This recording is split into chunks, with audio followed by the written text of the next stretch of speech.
Welcome to the Call Your Shot podcast, your weekly sports recap podcast where we break down the hottest headlines, dissect the latest injuries, and serve up our own hard-hitting analysis of the past week in sports. But that's not all. We're not just here to talk about the past, we're here to predict the future as well. On the Call Your Shot podcast, we boldly predict the outcomes of the upcoming week's games. This is the Call Your Shot podcast with your hosts, Alex Harris and Drew Moore. In today's episode, we're going to talk about Thursday Night Football from last night, go over some injury updates, recap some of the games from week 2, as well as give our individual list for the top 5 teams that we currently have in the NFL. Lastly, finishing up previewing some of the games for upcoming week 3 and doing our Call Your Shot and Call Your Prop segments for all of you betting folks out there. So Thursday Night Football last night, week 3, 49ers versus the Giants. The 49ers handily beat the New York Giants 30-12. The 49ers were playing without Brandon Ayuk, who was dealing with a shoulder injury, but they didn't seem to need him. Deebo Samuel and George Kittle both stepped up, and Christian McCaffrey did what Christian McCaffrey does, being an elite runner and a versatile pass catcher, probably making his stake for Offensive Player of the Year with Tyreek Hill. So, Drew, what were your thoughts on the game? Yeah, there was a lot of people that were trying to give the New York Giants a chance, and I don't know. I hear you guys. It was more one of those. It was one of those reasons where it's like, okay, like obviously they looked super bad against the Cardinals, and then the 49ers have looked like dominant in their first 2 games, so they might have like it might be like a buy low spot for the Giants going into the game, but I thankfully I didn't fall for that trap. I took the 49ers, and it was kind of a rocking chair winner, honestly, because there wasn't at any point in time where you had thought that that the game was going to swing in New York's favor. There was a point in time where they came back, went down, scored a touchdown on a short field after a punting mishap. But other than that, there wasn't really any point in the game where I was like, oh man, like the Giants might get this. Like, no, it was complete and utter domination. Brock Purdy also did not look all that sharp. And he hasn't really looked that sharp in the past 2 games. He's been missing a lot of throws, but that's the one great thing is he doesn't need to dominate the game. He only needs to be good enough, and he needs to just make sure he doesn't turn over the ball. That being said, he did have quite a few like so far through the season, he's had quite a few turnover worthy plays, and he's also had quite a few dropped interceptions and other things like that and missed throws. So while he hasn't looked sharp, he's been playing good enough. And you saw that it's okay to do that when you're in Kyle Shanahan's offense, especially with being able to take Jimmy Garoppolo to the Super Bowl and everything too. So Definitely, yeah. Brock Purdy hasn't. I mean, he played a pretty good game this game. Over 300 passing yards with 2 touchdowns, but a lot of it is kind of the short intermediate passes, and then you have the yak players with the Deebo and George Kittle and Christian McCaffrey. Mm-hmm. So, yeah, it was pretty much what I expected from the 49ers too. I didn't really have high expectations for the Giants. They're playing without Saquon Barkley, who's still dealing with his high ankle sprain and is questionable for next week, but I don't think he'll really play. And the Giants just really couldn't move the ball, kind of the same script that they had against the Cowboys, besides one drive where they finished it off with a touchdown but failed to convert the 2-point conversion. They really were pretty much stuck in the mud and had to either set up for field goals or punting throughout the entirety of the game. So the 49ers moved to 3-0 and are currently, if we'll get into it more later, probably one of the best teams in the NFL. So the Giants fall to 1-2 and are probably going to be last in the division. With the way that the Commanders are looking, they're actually looking pretty solid. So you think that the Giants are going to get it together and finish 3rd in the division? I don't think that's like really a reward, but yeah, I mean, I'm still not sold on the Commanders. They beat a team that's I fell for it again. I thought Denver would be better. I thought maybe they could turn it around, fix their problems. Same. But no, it's honestly kind of ridiculous. But I don't think that the Giants are nearly that bad. Giants almost lost to the Cardinals. They should have lost to the Cardinals. Did I or did I not say I am scared of the Cardinals in that game? I did say that. You did. I did. Had Romeo Dobbs looking like Peyton Manning out there. But like to think about it, like I honestly do think they probably will finish last. Joshua Dobbs, my bad. Yeah. because you have the Giants have to play the Seahawks next, which I think that's going to be a loss for them, obviously. Then they have to play the Dolphins. Then they have to play the Bills. Then they play the Commanders. So they could easily start the season off 1-5, if not 1-6. So I'm not saying it's gonna look pretty. I didn't, but going forward, they have. Um, I don't know. I just think that the makeup of their team is a lot better. Like they have the pieces there. They just had and injuries Saquon's to still their hurt. yeah, exactly. They have injuries to their star players, and they really don't have a wide receiver core at all. But all that being said, I don't know. It's just something about the Commanders. They just like I And nobody going wants into to the like it. year. I know. New Going into ownership, the though, year, Drew. I We're thought that turning they would over be a new good. leaf.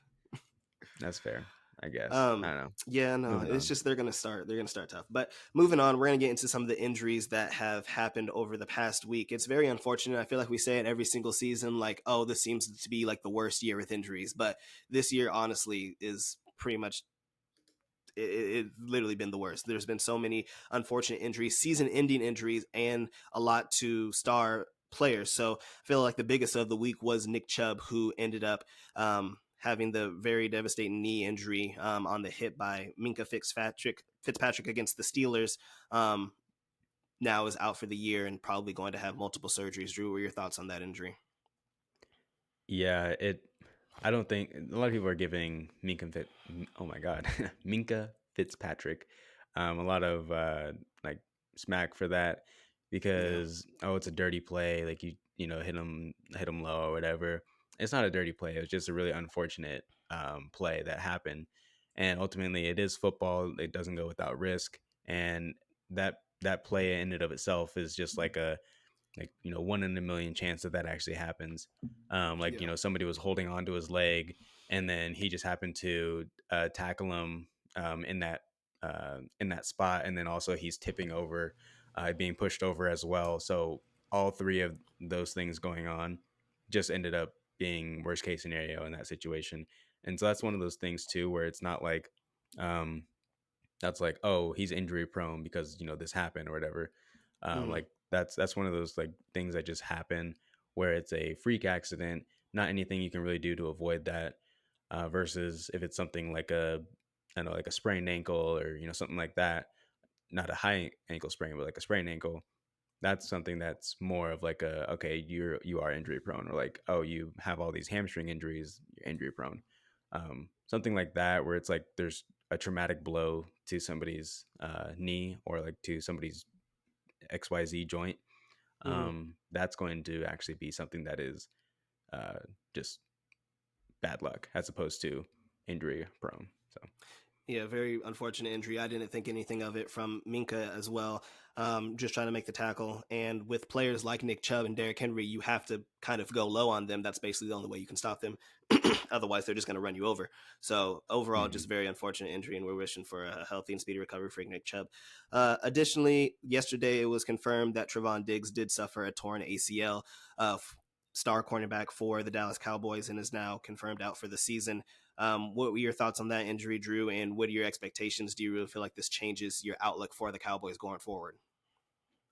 Yeah, I obviously like it does change your outlook on the Cowboys, but I don't think it changes it all that much. Their secondary plays very well as a whole, as opposed to just being one player that dominates the secondary. And Trayvon Diggs also isn't really known for his coverage. He's not an elite, like like man to man, like lockdown He's a gambler. corner or yeah, exactly. So like he's a risk reward, and more often than not, it does end up paying dividends. But at the same time, um, I feel like if it was like a player like Sauce Gardner, then that would mean a lot more because a player like Sauce Gardner on the Jets, he's locking down your number one receiver. Mm-hmm. You don't have Trayvon Diggs going around shadow covering like receivers and everything like that. So I don't think it's going to be as big of a blow as people think. It's definitely going to impact their secondary, but then again, you also have one of the best linebacking cores. You have one of the best D lines, and then you also have other DBs that can pick up the slack as well. So instead of being like one or two, maybe they'll be around like I don't know 7 to 10 range in terms of secondaries. Maybe not even that low. Honestly, maybe still like maybe like 7. Yeah, I But could see them potentially still being top five, maybe. But yeah, I hear you. yeah, so I don't think it's going to be as big of a blow as people think. So Yeah, I agree. I definitely think it is going to be a blow. He's a former Pro Bowler and is a gambler, so he sometimes gets blown on the double moves. But he'll also probably usually lead the league in picks at the position. Um, you did have the addition of Stephon Gilmore, so I still think you do have a good, formidable exactly. cornerback. And as you said, they still have a good secondary, have a great linebacking core, and you still have an elite pass rush led by Micah Parsons. So I still think the Cowboys are going to be okay. They may not have that, number one defense that we thought they were going to have, but they're still probably going to be a top three, and their secondary is still going to be top tier, if not elite. Just going back to the Browns real quick for the injury with Nick Chubb, I didn't really have too high expectations for the Browns. They looked okay. Deshaun Watson has still looked okay, but this still isn't anywhere close to what he was in the Texans.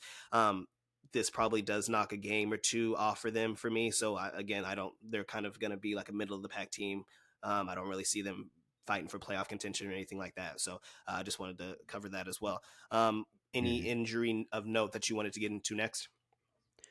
Yeah, I kind of poked fun at it in the beginning of the our first podcast that we had beginning of the year, where I had said all of a sudden, Joe Burrow gets the bag and his injury goes away, and then you know, and then Yeah. he comes back and then re-aggravates it again. And so I think that he wasn't fully healed from his calf injury. But then also along with that, he didn't have the preseason to help build up his the necessary strength that you need going into the season. So and you can that's one of the things that um, some people are pushing for as well, is that having those high profile athletes playing in the preseason, getting their bodies ready, because it does actually help at least in the first week or two when it comes to decreasing their injury of risk because your body's already adapted to that kind of load.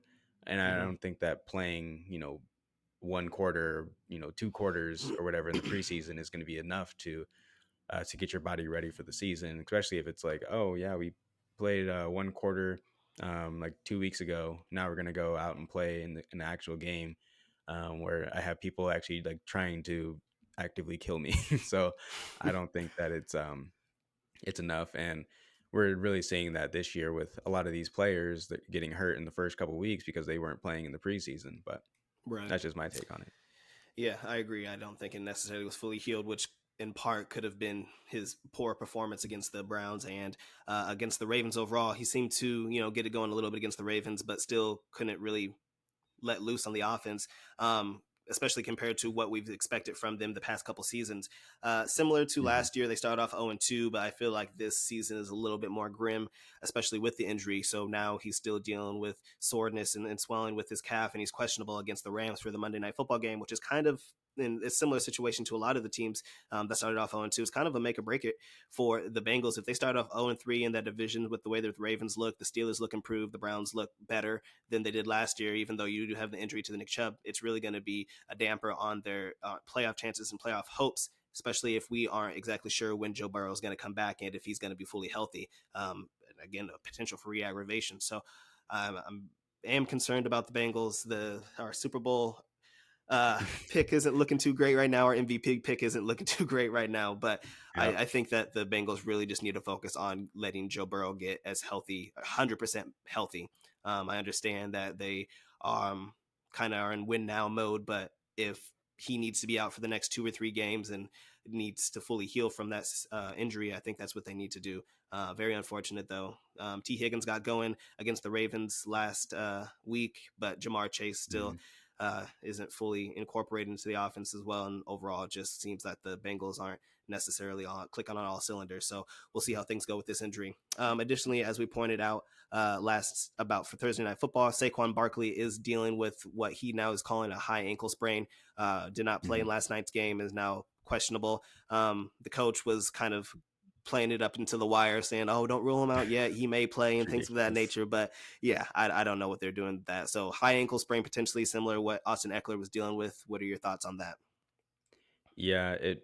I mean, for those who know what a high ankle sprain looks like, that was the almost to a T the exact mechanism that you would need to happen in order for there to be a high ankle sprain. And he And knew it too. when He was very yeah, frustrated when he had the injury. exactly. So like when you come off the field and like if he was able to like walk off the field or like limp off the field, okay, maybe it's just a what they called an ordinary ankle sprain. Like what? Right. Okay, that's had some problems with that too. That's neither here nor there. Anyways, so when he wasn't able to walk off the field on under his own power, he literally had to have people carrying him Had to off be the carried by field. his team. Yeah. Yeah, like that tells me it's more serious than just an ordinary ankle sprain. Um, no, not gonna go on a soapbox, promise. Anyways, so I think it's pretty much the similar injury to what Austin Eckler has. Um, it's going to be 2-3 weeks before he comes back. I don't think they're going to put him on IR. It's not going to be that kind of an injury to where you'd have to miss 4 games or so. But I think 3 weeks for sure, for sure. Possibly four. I don't think that. Let me check their schedule, see when their bye week is.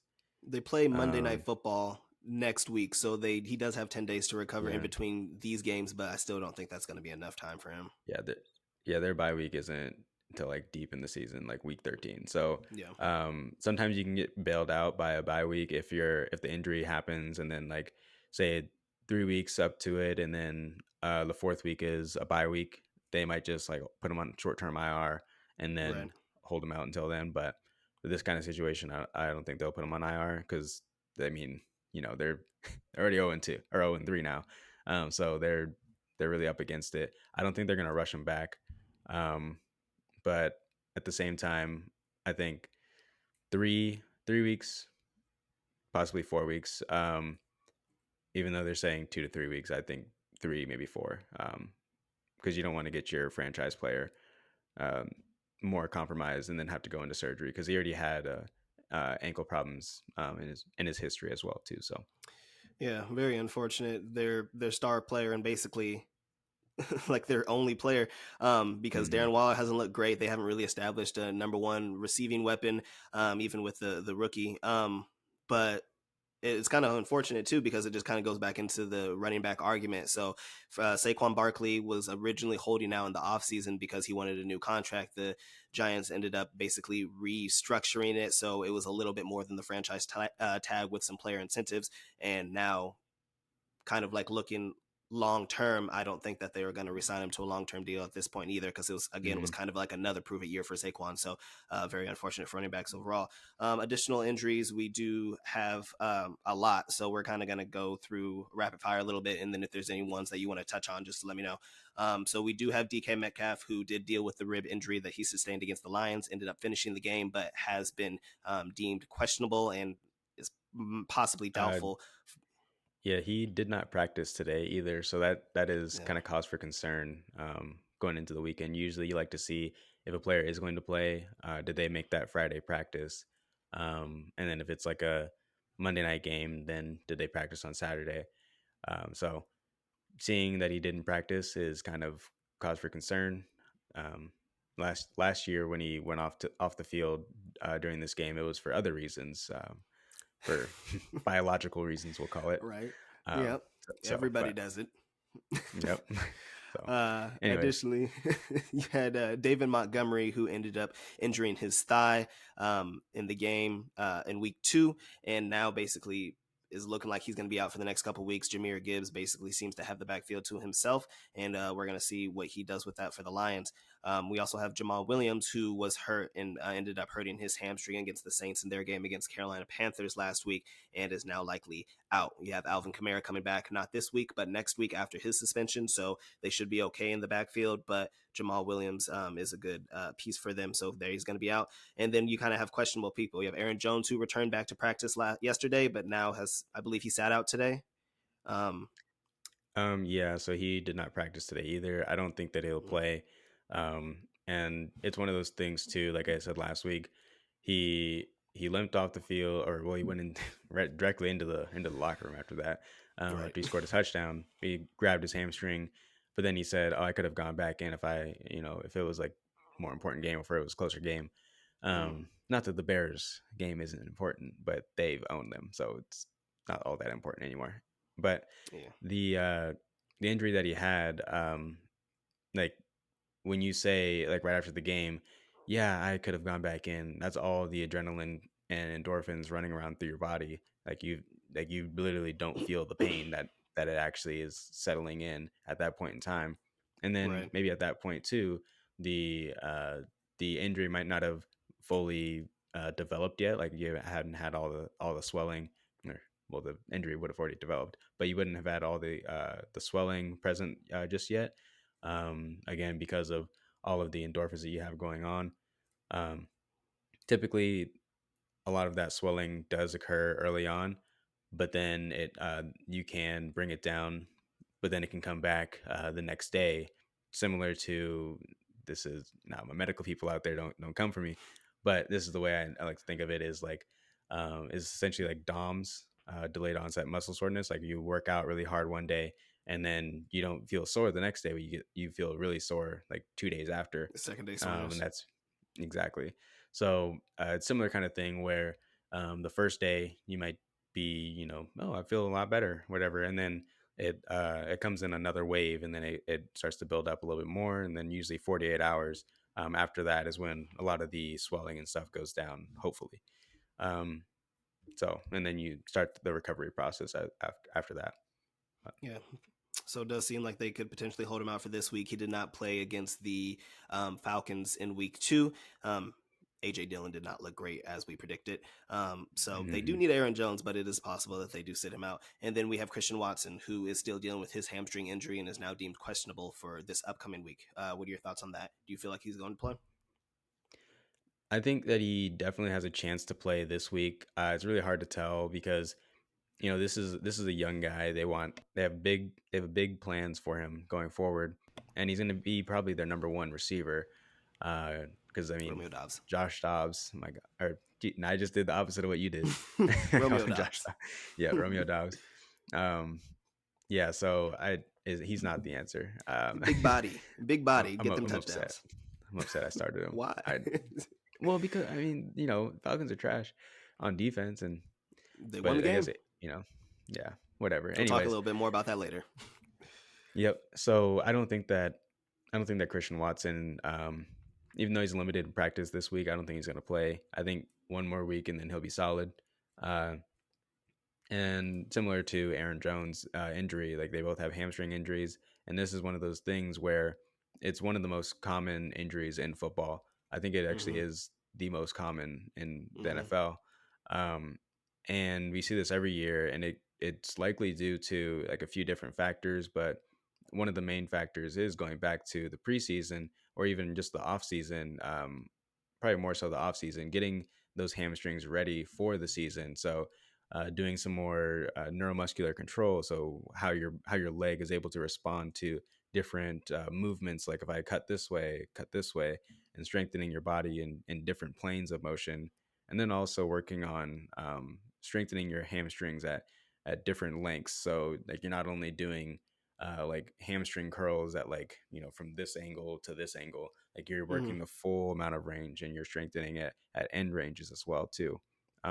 There's an article I can link below that goes into more depth of, there's like 5 different criterias and 5 different things that you can do to help decrease your risk, but sometimes it's like there obviously there's no like formula for it, but there is things you can help decrease it. Otherwise, if there was like a perfect formula, then there'd be no hamstring injuries. But here Big we bang are with all football. these. Yeah. Legit tons of hamstring injuries. So it is a possibility that they do end up just holding him out for one more week, which probably would be smart on their part. I believe we do have Austin Eckler, who is still dealing with his high ankle sprain and is not expected to play. I don't believe he's practiced at all this Mhm. week. And No. lastly, I believe we have Anthony Richardson, who has honestly looked the best out of all of the rookie quarterbacks and was looking very well in their game against the Texans, but ended up sustaining a hit, I believe, in the first quarter, ended up coming back in the game before he talked about experiencing concussion-like symptoms in the second quarter, and then ultimately they ended up holding him out and it was confirmed that he had a concussion. So now I believe he is unlikely to play for this upcoming game. So last thoughts on Anthony Richardson. Yeah, Anthony Richardson. He got a concussion, and he also I think had one last at the end of the game last week as well. But then he was able to pass through concussion protocol, and so this is his second game with another concussion, and that's kind of concerning because I mean we saw what happened with Tua, and now Yeah. I think that the league's more on like high alert for that. So I don't think he'll play this week. Going forward, what to expect. I mean, again, like I said before, you can't really predict concussions, and you can't really predict a return to play for it either because everybody's different and nobody really knows what his symptoms are except for the trainer that's working with him or the PT that's working with him. Um, so I think yeah, he's not going to play this week. So fire up Gardner Minshew. Sounded so Which gross. I couldn't. I mean, Yeah, dude. he played well. He played. I mean, it was against the Texans, but he played well when he had to sub in for him. But yeah, it is very Did you unfortunate. know Anthony, what? Did you know he is 1 in 11 ATS and like 1 in 10 or something like that or something crazy. Basically, he's won like one game out of the last like 11 or 12 games. Against the spread? So no, I mean not only against the spread but also straight up. Just pure. Okay. Well, I mean, So, well, there you go. Well, he ended up he closed this game out, and he actually had to yeah. play a good amount of it. So it is very unfortunate. Anthony Richardson does look like a great rookie, very physical runner, dual threat, and honestly, his greatest strength is his biggest weakness. So is going to have to kind of potentially look at ways to not get hurt as much. I understand that he still needs to be a versatile runner, but getting out of bounds, sliding, and things of that nature that a lot of the mobile quarterbacks have had to incorporate in their game more to try to prolong their careers coming in. Basically, first two games in the NFL and getting basically concussed is not a good start for the Colts. So, Mhm. hopefully, Anthony What Richardson can get right. Yeah, one last thing I wanted to touch on before we move on to a quick little recap is two turf toe injuries. So one to Derrick Henry and then one to Amon-Ra St. Brown. So Amon-Ra St. Brown didn't practice on Friday, well today, and so that's kind of concerning as well.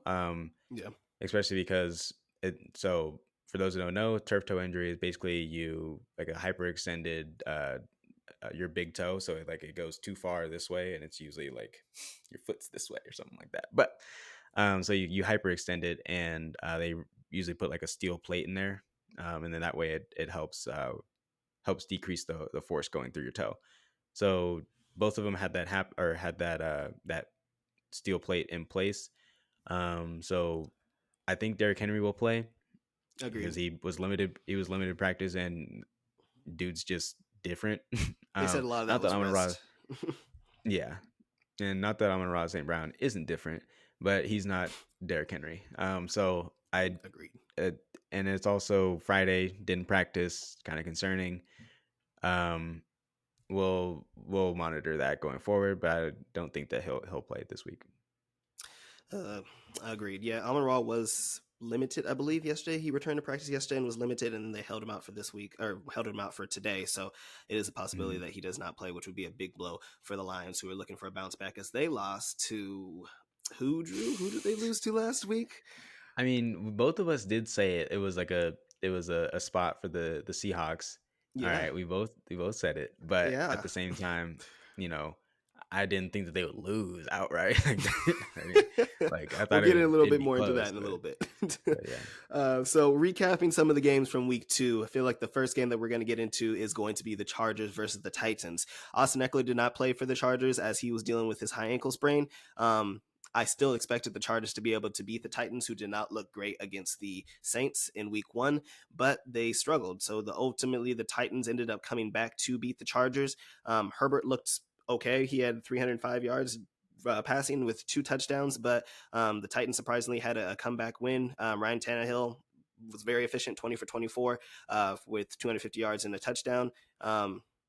The Chargers could be in trouble. They're starting off 0-2 in the AFC West with that really good division, or really good division and really good conference. So very concerning for them. And their pass defense is ranked worst in the league currently at this point. It has been atrocious. So letting Ryan Tannehill pass all over you is kind of a problem and an issue Let because Tannehill cook.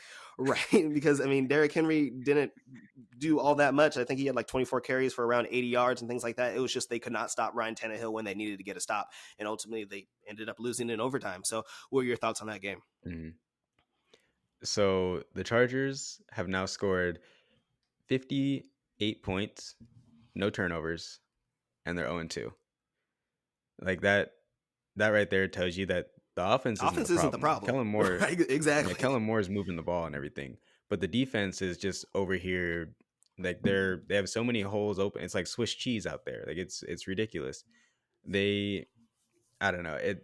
You would think that a defensive guy like their head coach is like they brought him in to be a defensive guy and revamp the Hmm. defense, and they have all these pieces around them. Like I don't He's on the hot seat. understand why. Yeah, oh for sure. Like apparently, I was hearing this on the VSIN network, VSIN. That's what that is. Um, they were talking about how the owners for the Chargers they aren't known for firing head coaches mid-season though, so they're more the type of people that let the season play out, and then whatever happens during the season happens, and they move on after the season, which is kind of concerning also for the Chargers going forward. Well, they gave up like a 20+ point lead against the Jaguars in the playoffs last year, so I don't understand how he Hmm. kept his job after that. And especially now Yeah. starting off 0-2, doesn't look good. So the Chargers were also sixth in coverage last year, per Pro Football Focus, and currently this year they are 30th. So I don't know what happened to go from What's the problem? top 10 but that is definitely cause for concern. And then also a lot of their losses don't come from the first quarter. They come or the first half even. They come from teams coming back on them and second Hmm. half losses. And that's directly a coaching problem.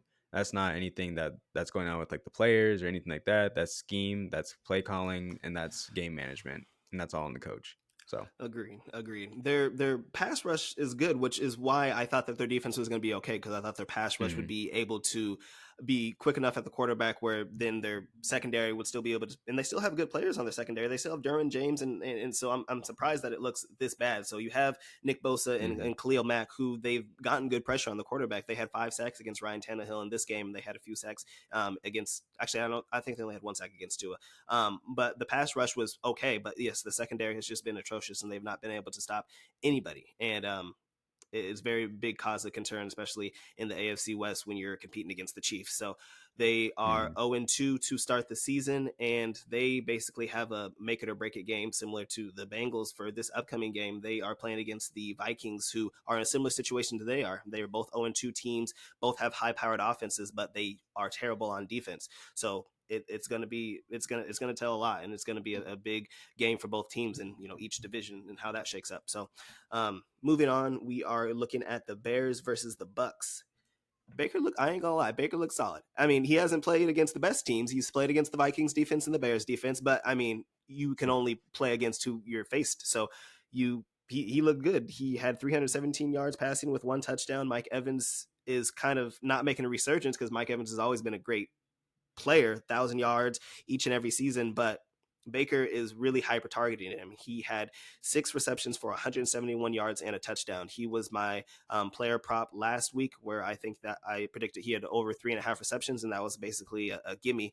Um, mhm. he is Baker's go-to target, and their defense is looking solid. Justin Fields ended up having that post-game interview where he talked about not basically being able to do what he feels what he does best, being able to run. They have not had any design runs for him as of late, especially compared to last year where he rushed for over 1,000 yards, and he only had 4 rushes, which were scrambles for 3 yards total. And the Bears offensive lines cannot protect him. He is one of the most sacked quarterbacks so far to start this season. He ended up walking back his comments after the game the next day, talking about how he would never blame coaches and stuff, where he literally said, it could be a problem with the coaching and things of that nature. So there's a lot of problems going on for Chicago, who was kind of in a weird spot. Nobody thought they were going to be, I don't think anybody thought they were going to be a playoff team, but they were going to be an improved team.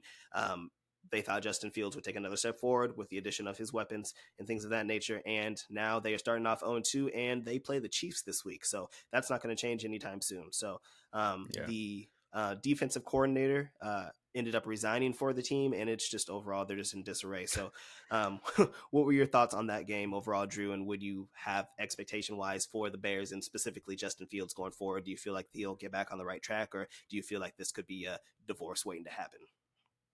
It was kind of crazy that that situation that they were talking about with the defensive coordinator. It was like the FBI was called and like they had to do an investigation because the Bears went to their house or something, like something crazy. And Yeah, I don't know so what's going on with that. Somebody yeah, that's somebody got some that's pictures or wild to me. something. Yeah, for real. Um, but yeah, I mean, I it's it's exactly I don't want to use the phrase, but I'm going to use the phrase. They are who we thought they were. All right. Yep. they We didn't let him off the people hook pe- though. exactly. We didn't let them off the hook. But people were trying to say that the Bears, oh, they're new and improved. Like this is going to be their year. They're going to push for the division and all these things. And I'm Who just said like, dude, that? there's people out there that were saying that. They were like, yeah, like they're since we saw what happened with Justin Fields last year at the end of the season, all these things. Like, no, stop it. That is ridiculous. And I mean, I don't want to toot my own horn again, but for them to have the same win total as the Packers, like that was ridiculous. That was absolutely absurd. There is no way that a 4-win team should be having the same win total as I believe what they won last year, like 11, 12 games, the Packers. So yeah, they lost Aaron Rodgers, but he's not worth 6 wins. So well, maybe they are. Ask the Jets. But yeah. So I don't know. I didn't think they were going to be good going into the season. They're not good going into the season. And one of the problems is that they're, like you said, they're not allowing Justin Fields to run. He said he felt robotic and he's playing as like a shell of himself and stuff like that. But he also can't throw. So they're trying to make fetch happen, so to speak, and it's not happening. Justin Fields is not a pocket passer. He is at his best when he's mobile and moving the pocket, moving outside the pocket, and finding open receivers downfield and throwing bombs downfield. Not these dink and dunk passes and all these like short intermediate passes. That's not him. His game is run if it's available, throw it all the way down the field if it's available as well. Even if they're not open, still throw it. God damn it. I agree with you, and so it'll be interesting to see how the rest of the season unfolds for the Bears if they do get on the right track. Likely going to start 0-3, as they're probably going to lose to the Chiefs, but then they have some winnable games with the Broncos, and then you have the Commanders and Vikings. So we'll see for the Bears. Moving on, we had the Kansas City Chiefs beating the Jacksonville Jaguars. We had the return of Travis Kelce, and the receivers actually came into play. They had a good game from Sky Moore and Kadarius Toney. Overall, it was a very low scoring Caught the game. ball. You said what? I said he caught the ball. Right, he caught the ball. It was a very low scoring game. Ended up being 17-9. But Trevor Lawrence went 22 for 41, so he did have a lot of passing attempts. That was my other player prop. I expected him to have over 24 and a half completions, but ended up only doing 22 of 41, and that's homage to the Chiefs defense, who honestly, we were talking about it last week, is probably the best defense in secondary that Patrick Mahomes has had. And now that you have Chris Jones back to boost the defensive line, their secondary, their defense overall looks good. And I'd argue that, compared to, after the Cowboys and the 49ers and the Eagles within the division, or within the NFL for that conference. Oh my God, the 49ers and Cowboys and Eagles in the NFC. After that, I feel like you could honestly argue that the Chiefs are a top 5 defense in the NFL as of right now. They've only given up, they only gave up 9 points last game to the Jaguars, and they only gave up like 13 points to the Lions in week 1, something like that, because you Mhm. had the pick 6. So overall, the Chiefs defense looks really good. What were your thoughts on that game? Yeah, I honestly, your prop should have gotten there. Right. There was a lot of drop passes that happened. There was a couple of them where it was like, oh, Calvin Ridley, another amazing catch. Oh, like his pinky toe was out of He bounds, or has a like, lot of those. oh, yeah, like Zay Jones caught this touchdown, and then oh, he like they didn't have the whatever, like AstroTurf or whatever. So for it to pop up Hmm. and see The heel or something the like that. pellets come Yeah. up. So exactly, yeah. So there is a lot of those where um like they should have caught it, or like they caught it but then they were just out of bounds. So I think your prop should have gotten there. The thing that was concerning me about the prop was the Chiefs secondary in general. So that was my concern for it, but even then it should have gotten there. But yeah, I agree. Chiefs doing Chiefs things, back to normal. Um, Chris Jones making his presence felt, and then also Travis Kelsey is back.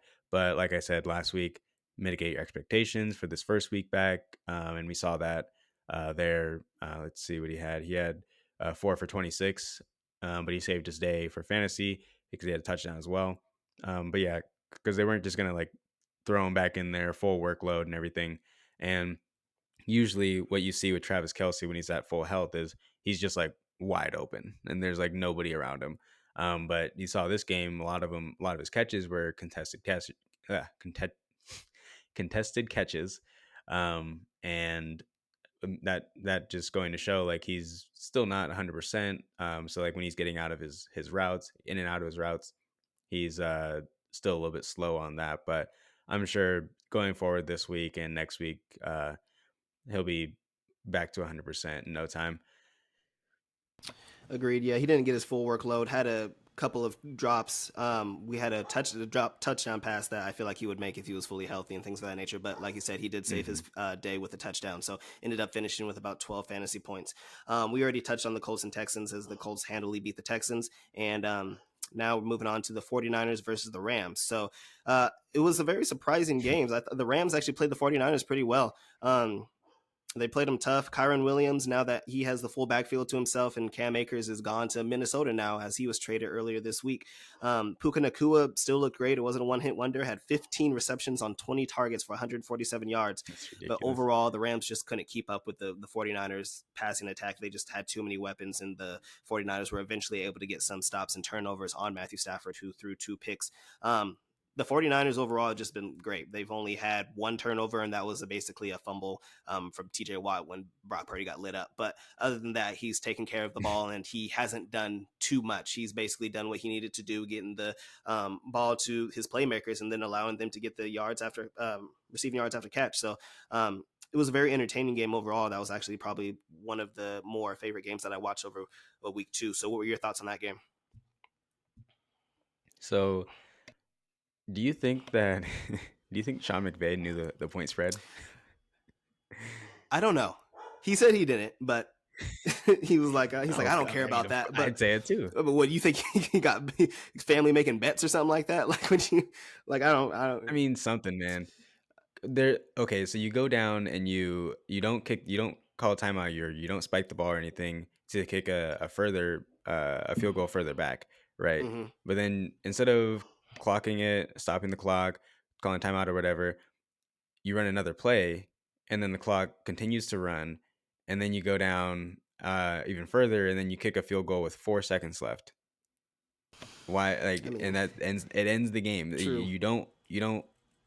And they were like, oh well, maybe it's for the point differential at the end of the season or tiebreaker or whatever. Maybe. Um, but apparently the point differential is like number 7 on for tiebreakers.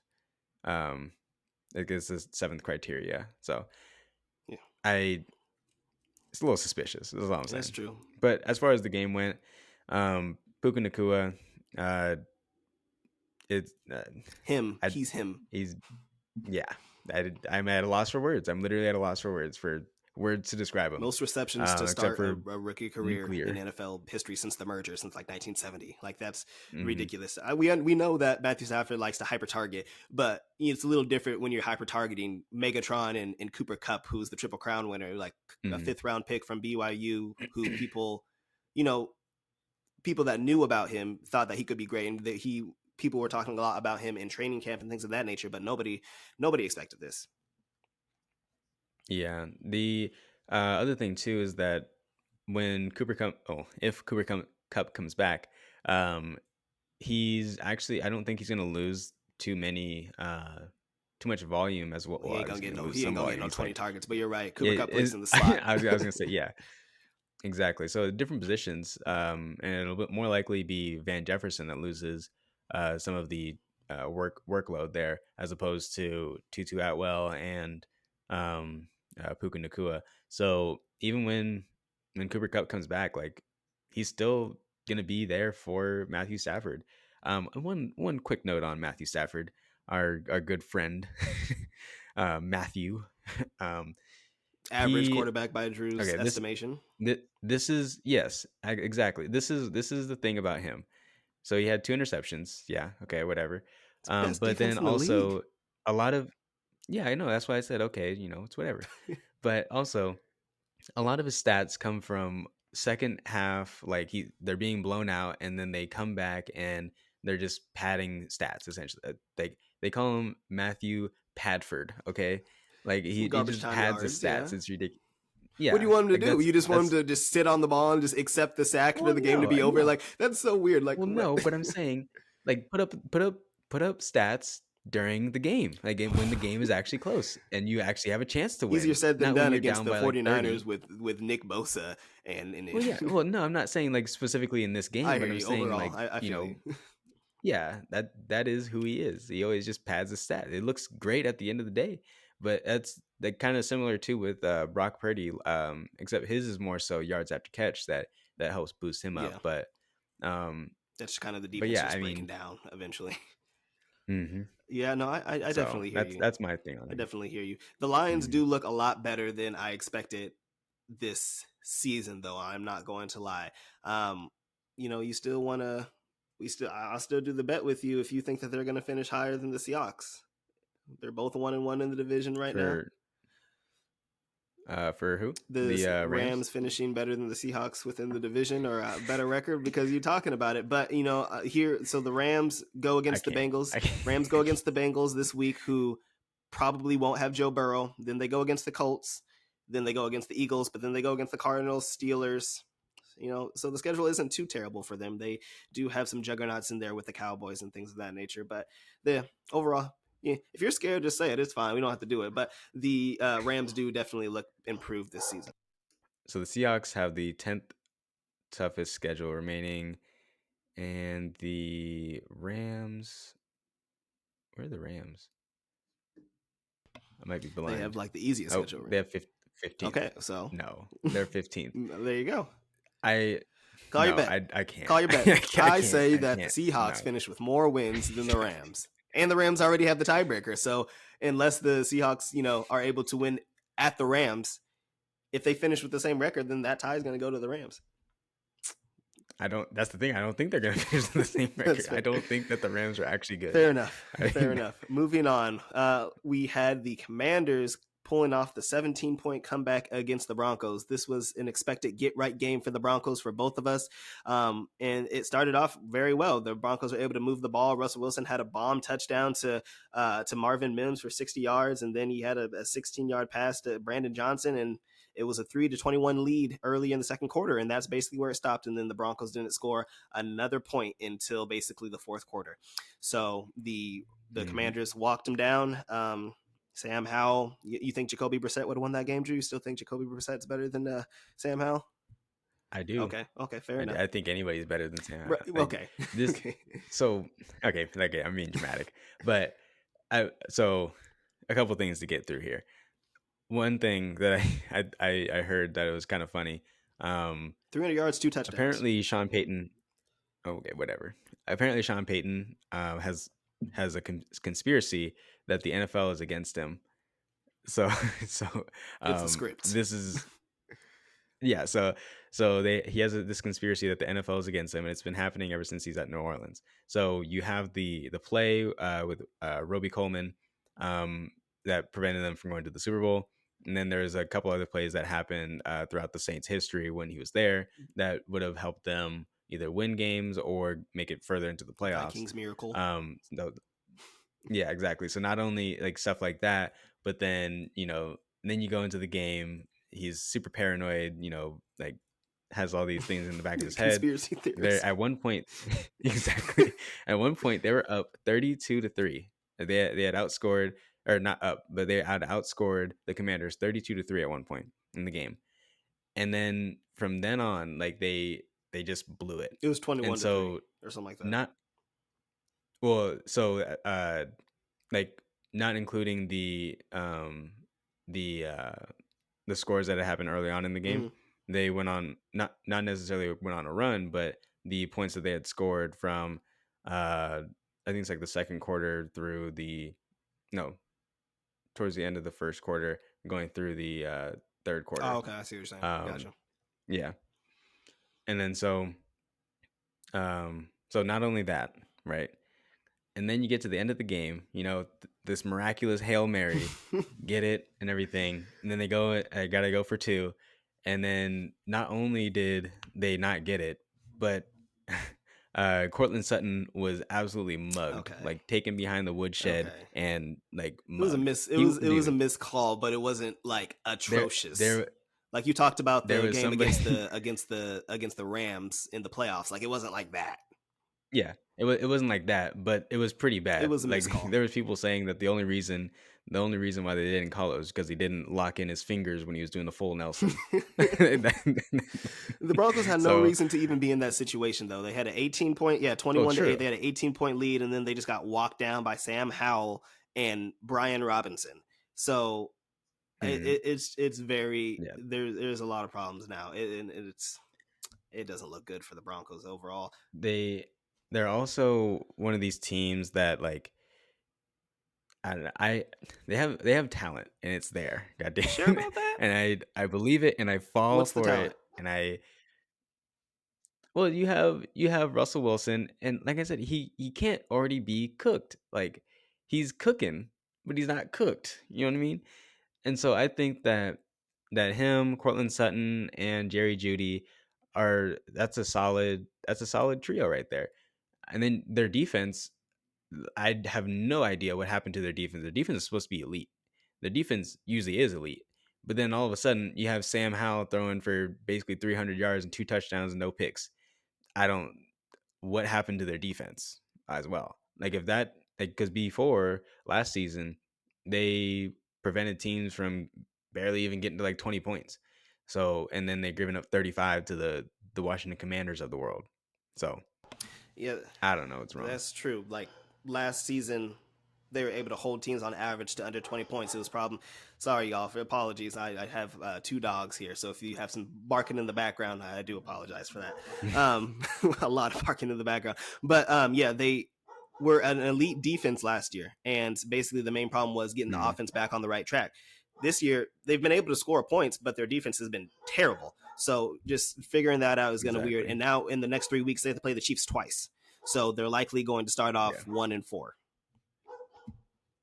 Like I said, I'd have them max 7 wins this season. Max. And you looked at me like I was crazy. Well, I did. Well, because they should have beaten the card. Well, no. Who did they play week 1?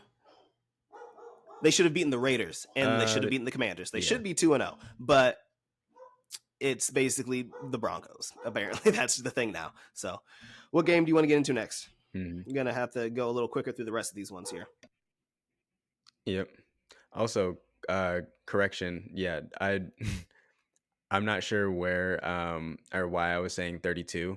But I know. So it's not. It it wasn't was 32 18. It was points. 18-point lead. It was 21-3. Yeah.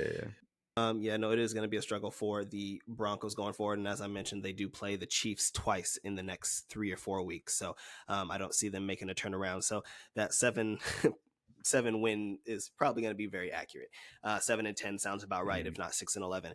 Moving on to my favorite game of the week would happen to be the Seahawks making a get right game against the Lions. They bounced back. The offense looked good and what I expected it to look like coming into the season, what I thought they were going to do against the Rams. Geno had 328 passing yards with 2 touchdowns to 9 different receivers, got everybody involved. DK got his looks. Tyler Lockett got his touches with 2 touchdowns, and Jackson Smith and Jigba also got a little bit involved as well. As we mentioned, David Montgomery did get hurt in this game, so Jahmyr Gibbs basically had to take over as the every down running back. And oh, See, but that's the thing. what's that? That is the thing. So I had the over on Jameer Gibbs during this game, and it was a perfect matchup for it to happen. They don't want to use him as a And you pure saw David runner Montgomery, at all. and that is ridiculous because he is He has he the is one of ability. the most dynamic. Yeah, exactly. He's a dynamic runner, and he's basically Alvin Kamara light, Yeah, essentially. but he And light emphasis on light though, because even the when he does run between the tackles, it's basically nothing. He likes to bounce everything. He's a speed guy. Obviously, they want to get involved in the passing game, but from like a running perspective, that's exactly why they brought David Montgomery in because they couldn't keep Jamal Williams. They need somebody to be able to go in between the tackles because that's not his game. And what is he like 5'9", 180 or something like that? Like he's yeah, not. but to be fair though, he like I don't know. I took the bait. I believed in Dan Campbell. I listened to what he was saying. He was like, "Yeah, we're gonna get him a lot more touches.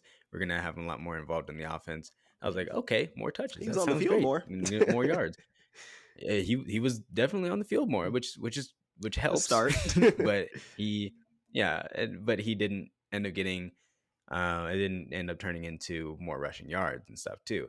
So I and when Craig Reynolds came onto the field as well, um, he had 3 rushes, and then or after David Montgomery got hurt, he had 3 rushes, and I believe Khalif Raymond kind of had a little play. Jameer, yeah, Khalif Raymond had a touch, but then also Jameer Gibbs had, I believe, 4 or 5 rushes at that point in time too. So it's it's not the it's not the offensive player of the year kind of workload that we were going to You were expect expecting. in I terms of didn't touches. love all that. Okay, well, it wasn't Yeah, just he me. It had was a lot 7 of other carries people for too. 17 yards, but I mean, he had 9 targets. He like they got him Yeah. involved in the passing game, and that's what I think that's going to be his bread and butter. He had 7 receptions for 40 yards, but I don't think he's going to be a dual threat player. They don't really want to. I don't see him getting more than like maybe 10 rushes a game type thing, but he'll still have like six Mhm. or seven targets each and every game. And depending on game script, he'll be even more involved in the offense. He had almost Yeah. double digit targets. So um, both defenses do I not think look good. we, yeah. I think it's also too that like they were in such a close game to where you can't just run the ball into the ground, even though they try to do that with David Montgomery. agreed. But like so I don't Before know. he got I hurt, don't know. We'll see Montgomery what was doing happens this fine. week coming up. Yeah, he Yeah. was 16 for I should 67, have taken over on him. 4.2 yards a carry. Yeah, as I mentioned, both defenses looked bad, but the Seahawks got stops on third down and they got the turnovers when they needed to. Had the pick six on Jared Goff when he was basically leading the NFL in most passing attempts or completions without an interception. So we got that pick six on him and ended up going up 10 points late in the fourth quarter. But then basically the Lions walked us down and ended up kicking a game tying field goal to send the game into overtime. So that just goes to show how bad the Seahawks defense can be at times. We thought that with Bobby Wagner coming back, with the second year He's player old. like Tyreek Woolen, with the drafting of the rookie Witherspoon early in the first round and things of that nature, we thought that the defense would be improved. Yeah, okay, Bobby Wagner's old, but like he's still a good. He's a Hall of Famer player, and at least even like You put some he respect on put his some name. respect on his name is going to be a great presence and is very intellectual. So there is talk about Jamal Adams. I've been saying that for the past 2 weeks now, eventually coming back, and it's not going to hurt the secondary. I was talking about this with somebody earlier. Like the Seahawks have made some great trades over the year, especially that robbery that they did with the Broncos and trading Russell Wilson for all those draft picks. But the Jamal Adams trade may go down as one of the worst trades because it's just he has not been able to be on the field. And when he has been on the field, he's made some plays, but a lot of the time he does get burned and overall has not been the greatest player, especially to what he was in the Jets. But hopefully the Seahawks can get it figured out. They did get back on the right track, winning against the Lions in overtime. Tyler Lockett had a nice reception in the red zone and was able to stretch out and get the game winning touchdown. was almost a fumble. He almost fumbled it before he ended up hitting the Yeah, pylon. So I was scared when I saw when I saw it in real time because I was afraid it might be like another Justin Jefferson situation. But and he even talked about it post game. He was like, I had Justin Jefferson anytime touchdown. oh my god. He even talked So about it post bad. game. He was like, we're taught not to reach out for the goal line and for the pylon because of that potential possibility. So, but he did end up getting it though. So I was very happy about that. And now we go against the Panthers and then the Giants, who I have good confidence against. So hopefully we can get back on the right track and start this season 3-1. Are there any other games that you want to get into? If not, we can move on to our next segment, which is going to be the ranking roulette. No, I think that's it. Yep. So now we're going to have a segment called the Ranking Roulette. We are going to basically give our top 5 teams in the NFL based off these past 2 weeks. Obviously, we had the week 3 for Thursday Night Football, but so far, and we're going to update these every 2 or 3 weeks just so we can have a moving ranking. So, Drew, do you want to go first, or do you want to go second on this? Who are your go ahead, you can go first. Who are your top 5 teams currently in the NFL? So my rankings are based on this year, but also combined with some stats from last year as well, because we don't have enough of a sample size yet. So number one, we have the Buffalo Bills coming in hot.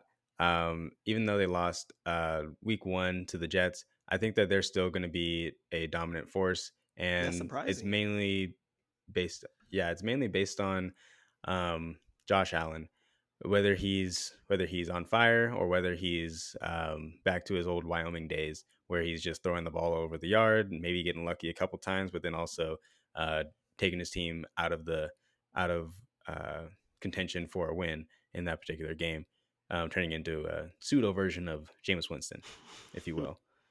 Um, and then number two, we have the San Francisco 49ers. No surprise there. Hold on, They've been very dominant so hold on. far. Explain to me What? why the Bills are better than the 49ers right Like I now. said, this is based on some last year's stats and then also this year as well. There's this very famous sports bettor, Billy Walters. Sounds fake. He actually just got out of jail and wrote a Oh, book. okay. You can look him up, Billy Walters. Um, Okay. but yeah, so uh, he says in the beginning of the season what you should do is it should be about 90% from the previous years that you have, and then 10% the current year that you have too, because ultimately a lot of this is based on regression, so people come back to the mean. And so I do still think that the Bills are a better team overall, but if I had to take out the statistics and everything like that, I would say that yeah, the 49ers on paper with all their talent and when healthy are the most unstoppable team I've ever seen in my life. Because I didn't really get to watch the Greatest Show on Turf with the Rams and everything, but yeah, I think that overall, like the stats say that the Bills are the better team, and that was mainly because they were blowing out teams last year left and right, and Josh Allen was putting up some video game numbers uh, along with his turnovers. Fair enough. But yeah, so Number 3. number two, we have the 49ers number two. I think they'll be pretty solid going forward, and that's held true so far. And then we have number three, which is my eyes are deceiving me, which is the Cowboys. The Cowboys, even though they have injury to Trayvon Diggs, I still think they're going to be a major contender going forward. Agreed. And with their high octane offense, Dak Prescott doesn't really need to do all that much. He just needs to um, not lose the game. So I think It's a big ask for they're him not going to sometimes. be. I mean, yeah, but just go out there, turn around, hand the ball off, Don't F it up, and Dak. Come then on now. make a couple good throws. Yeah, exactly. I think they have all this talent on the offensive end where it makes it really easy for Dak. And I think that they've seen what Kyle Shanahan has done over there in San Francisco and how they have just an average quarterback, Hmm. right? They don't need to have like a Tom Brady out there slinging around the ball 50, 60 times. They just need to have him throw it maybe 30 times, 20 times, 25, times, and then just turn around, hand the ball off. The defense will take care of the Mm-hmm. rest. So, Fair.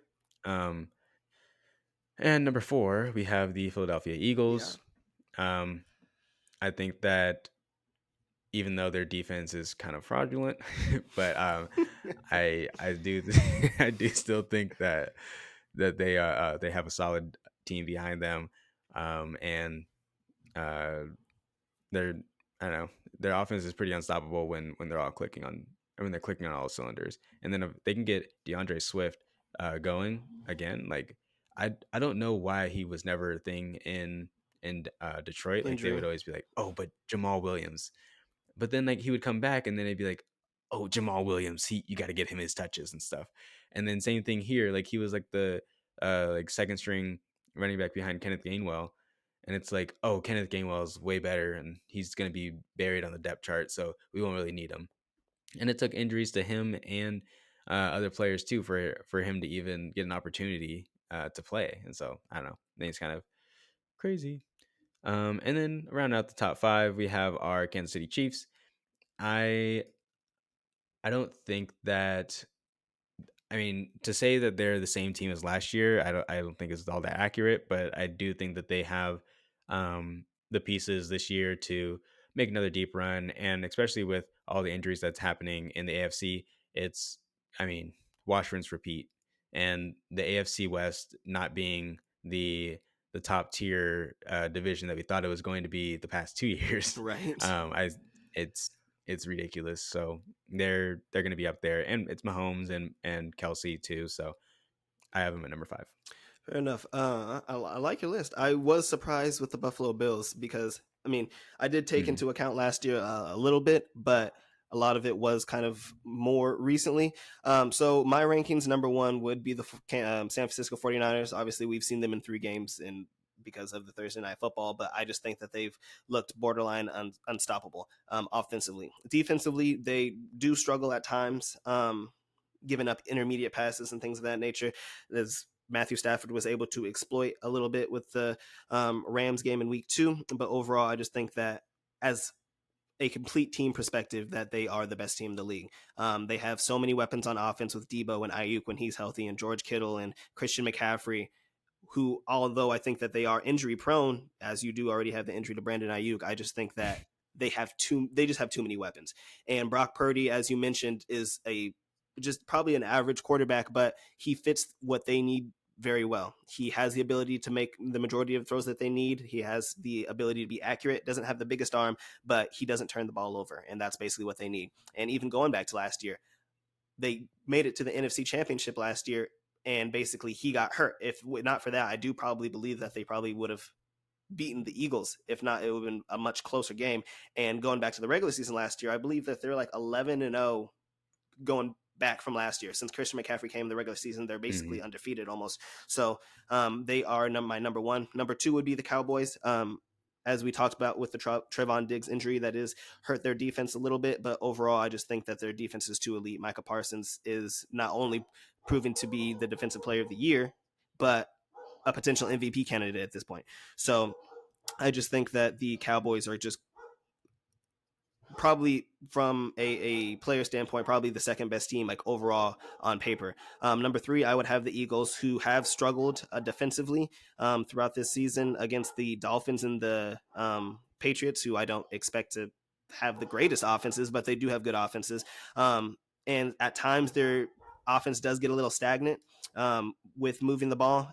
There was this last game against the Vikings, AJ Brown kind of showed a lot of frustration because he wasn't necessarily getting involved in the offense as much as he thought he should. As you had Dallas Goedert and Devontae Smith getting big games, but overall, I do think the Eagles probably are the third best team, and it's kind of crazy because like my top 3 teams are all NFC teams. So predominantly I would say that the Hmm. AFC is a better division overall, or better conference overall, but it's kind of ironic that my top 3 teams are from the NFC.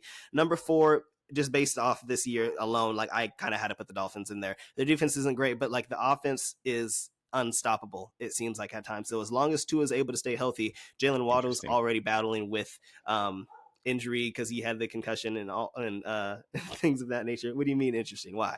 What No, they've just looked no. Go ahead. unstoppable. I'm sorry. Yeah. Um, and I believe that they're going to win this week as well. So they would probably be my number four based on this year pretty much alone. I don't have too much going into last year. They did make the playoffs. But my number five, I was going back and forth between the Chiefs and Bills, but based on a bit of last year, I probably just have to go with the Chiefs over the Bills for my number five, just because they've proven it every single season.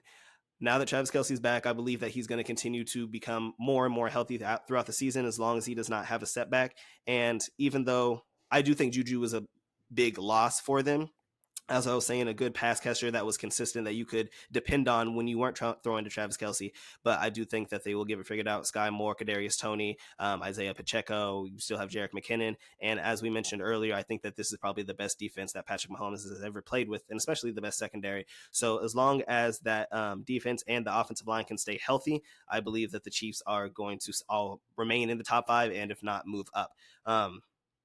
So that would be my top five thoughts on that. So so I say interesting about the Dolphins because I'm like they gave up what like 300 million points to the Chargers or something like Yeah. that, and then they gave up what like 24 or something 20 something points uh to the Mm-hmm. Patriots. I my concern is their defense. The, yeah, they can, you know, they can blow out teams. They can put up as many points as they want, but if they have zero defense, I don't think that that's going to like I don't know. I feel like it's going to be a major problem going forward is oh okay, like Tyreek Hill another 200-yard game, Tua four touchdowns. Oh, but then they went and played somebody else and they gave up, you know, I don't know, to be dramatic, but like six touchdowns or like something like that.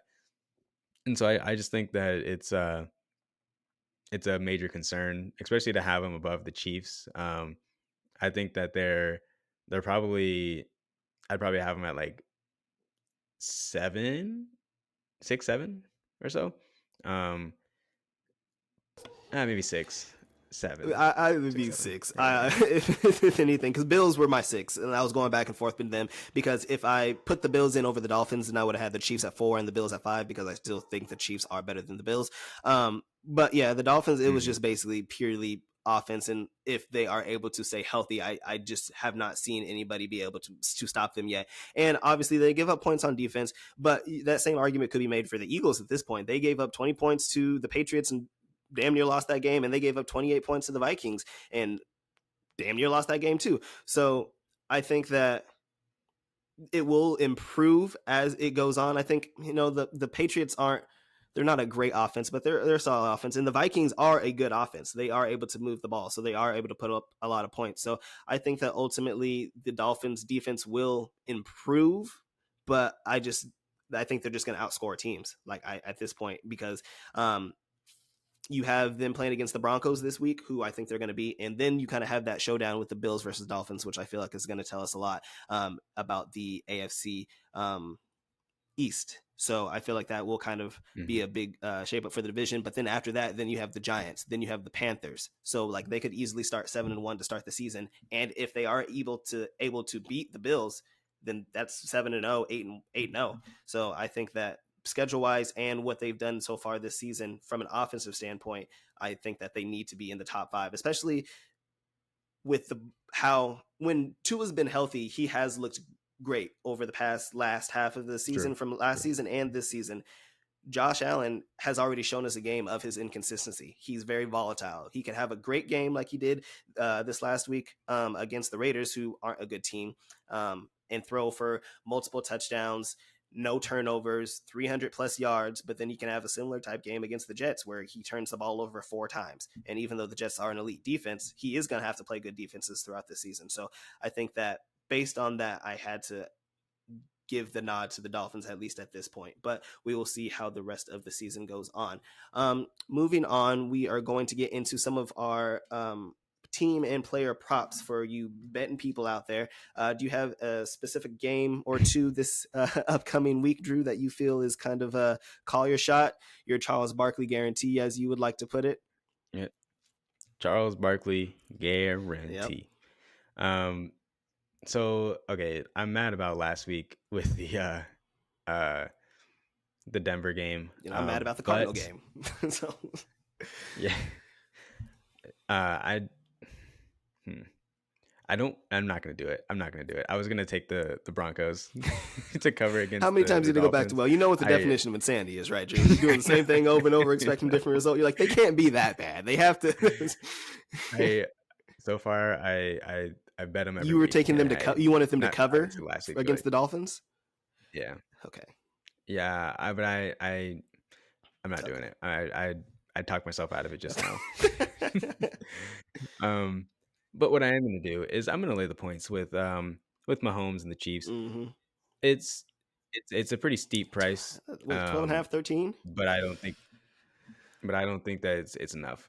So there's a little bit of history between Patrick Mahomes and the Bears, and I guess he has this feeling where he didn't like how the Bears like kind of just shipped off Matt Nagy, and so this is going to be kind of one of those games where he's going to like really stick it to him. I think at Didn't least, Trubisky like and go then also, over him in the draft as well? Didn't he go first, or yep. not first, So but that before Mahomes? exactly, Okay, I got you. yeah. So there's also that aspect as Where's well. he at He now? still remembers. Dude, he's probably He was the backup for out the the league. Bears I don't for know. a At least while. he He should might be. still be there for the Yeah, Bills. I mean, I think he's a backup for the Steel. Is he for the Steelers now? Maybe he I don't was know. last year. Okay, yeah. Anyway, Yeah. So I think that I'm taking it. Yeah, I got to. It's not enough. Justin Fields has looked terrible this week or this year. And if they're not going to have him running the ball, it's just going to be a bloodbath out two there. touchdowns is a Even lot. though I, dude, I don't care. I'm taking it. Like it's yeah. I granted I have it as I think it should be closer to 14 points. So that's where I have it at, and I trust my model. So I'm gonna take it and not feel bad about it. Fair So enough. So for my first pick, I'm going to stick with my Monday Night Football picks. The Saints were able to easily beat the Panthers. I am going to take the Eagles to beat the Buccaneers. The Bucks, I think that they've looked great. They haven't played the best teams, but they've looked good, and their defense honestly has looked solid. But I just think the Eagles have too many weapons on offense, as we've talked about with AJ Brown, Devontae Smith, Dallas Goedert, and now DeAndre Swift. I think he had like 170 rushing yards last week against the Vikings, whose defense is terrible. But I think that mhm. they will be able to force the Buccaneers to come back to reality. I think that Jalen Hurts will easily outplay Baker Mayfield, and I think that the Eagles defense is finally going to have a more of a prove it game. They've given up a good amount of points to, as we just mentioned, to the Patriots and to the Vikings. So I think that they'll be able to make Baker Mayfield struggle, who does have a problem and issue throwing against pressure, and I think that he'll probably have one or two turnovers this week. So I do think that the Eagles will be able to easily cover them. I think -5, it might be -5.5 at this point, but I believe they'll be able to win by a touchdown. So they would be my pick for my Yeah, it's minus yeah. five. So I believe they'll be able to win by at least a touchdown. So that would be my pick. Thoughts on that, and what would your second and last game be? Yeah, I mean I like it. It's I I have it at 10. Oh, So okay. I so I don't think that it'll be all that much of a game. And I honestly I have no idea how they're staying in these games. Well, I guess I do kind of know because they're playing against pretty bad defenses. But then at the same time, their defense in and of itself has been playing very well, and it's a very good defensive line and linebacking core that they have back there. And they returned most of their defensive players too, I believe. So I think that, like I said before, I I would say that Baker Mayfield is an average quarterback as well, just as Matthew Stafford is. So I granted, I don't think that he's Matthew Stafford, but I think he's like maybe one ranking below him. Real side note, I Okay, maybe not one struggle ranking. with your range of average quarterbacks because you have you've basically talked about these four quarterbacks the exact same way, but when I call you out on it, you have very wide ranges for them. So you've said that Jimmy Garoppolo and Derek Carr are lateral moves, Hmm. so they're basically the same person. and Hmm. that you said that they are very Yep. average quarterbacks. You've also said that Matthew Stafford and Baker Yep. Mayfield are both very average quarterbacks. How would you rank those four Yeah. quarterbacks then? If you had to rank them 1 to 4, how would you rank Hmm. them, those quarterbacks? Because you've all talked about them in the same breath. I'd probably go. Are we saying like at their best or like overall? I would probably say at their best. So over the past few years, At, this season has kind of okay. been weird so far. One of them is just a Super Bowl Yeah. champion, and is probably potentially going to go into the Hall of Fame. I'm not sure. The other one is kind of He's not going to go into the Hall of a Fame. player that Stop. ran 4 of his coaches out in Cleveland. One is a player that couldn't get it done when he had probably the best defense in the league and couldn't get it done in the Super Bowl. And the other one Yeah, I is heard you get injuries, the man. other one has just been average for the Raiders for years. Yeah, okay. So here's the thing too about like being average. There's a lot more people that are average than there are people that are good, right? Yeah, So I would say that's good what is makes top superstars like 12. Patrick Mahomes. Average would be Yeah, and 20 so to like when it 13. yeah, so when it comes to being average, like there's going to be a lot more people that fit into that mold than there are of the Patrick Mahomes and Joe Burrow. Well, last year's Joe Burrow, not this year's Joe Burrow. Um, and so this is how I'd Okay. rank them. I'd go. And see, the fact that it hurts you to say Matthew Stafford, it's a clear choice, especially not just this year. If we're talking about like the past few years in their careers, like it's no question that is Matthew Stafford. But the fact that you still want to say Baker Mayfield is terrible. No, I don't want to say Okay. Baker, but like, yeah, like I'll admit it. Yeah, okay, Okay. he's one of the better average Okay. quarterbacks.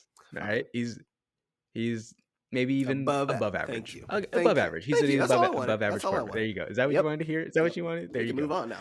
Yeah, dude. Okay, I do want to hear, how would you rank those whatever. 3 quarterbacks? How would you rank the rest of the 3? How would you rank Derek Carr, Yeah. Garoppolo, and Baker? So and then if you go like at their best, I'd say Carr is better than Yeah, Garoppolo. he had an Because MVP at candidate Derek year. Carr's best, yeah. So like when he's at his best, like he's slinging that thing around and he's finding open receivers, he's making really good throws. When he's at his worst, he's oof, look away, kind of thing. But then I'd go. I'd probably put Baker over Jimmy G. Baker, if he didn't get this Bucks Hmm, job though, he had to beat out Kyle so Trask, and he would have been a backup. So I mean, that's not saying much. I know But yeah, so I think the thing about Baker is that he's never really had a solid receiving core to work with. till now. Um and so I think yeah, exactly. So I think that also has hindered him as well. Because you see like Matthew Stafford, extremely average quarterback, above average quarterback. And then you see, Jimmy Garoppolo, Jimmy Garoppolo, and Derek Carr, like they each one of those players have had like, oh, like I have like all these elite wide receivers to throw to, or I'm able to throw like a dump off pass to like a running back, and then they'll do the rest of the job, kind of thing. That's fair. Or they have amazing coaching and they just like scheme players open for them, make easy throws. Hmm. Baker's never had that. Like, so I think that we're really seeing what Baker could have been, now that he actually has good receivers to throw to and a great receiver to throw to as well. So, and then he also has had some good pass protection as well, which was non-existent anywhere else that he's been. So Baker is an overachiever. I think he plays best when the odds are stacked against him. Coming into his rookie season, when the Browns had just yeah, came off of like a no-win season, going and winning 7 games, but then when expectations were higher, when you have Jarvis Landry and then you have OBJ and all that kind of stuff, then he seems to falter and he kind of just seems to crumble. But now you come into this situation where he's not replacing Tom Brady, but he is the next quarterback after Tom Brady retires, and basically nobody thinks that the Bucks are going to be all that good, and now they're starting off 2-0. So I do agree with that. I think Baker is an overachiever, and he plays best when the odds are stacked against him. So I probably would have him third, and then Jimmy G last. But moving on, what would your second call your shot game be of the week? yep. So I, I'm still teetering on that Denver one. Yeah, I'm not gonna do it. I'm not doing it. Not you falling you for it. you you, you Okay. ponder that one some more. Whatever pick you want to pick, and I'll Um, go ahead. Yeah, well, I'm gonna go with I'm gonna go with the Jags. Um, so last week they basically had a chance to beat the Chiefs multiple times. They were basically living in the Chiefs red zone, but they just weren't able to convert. Hmm.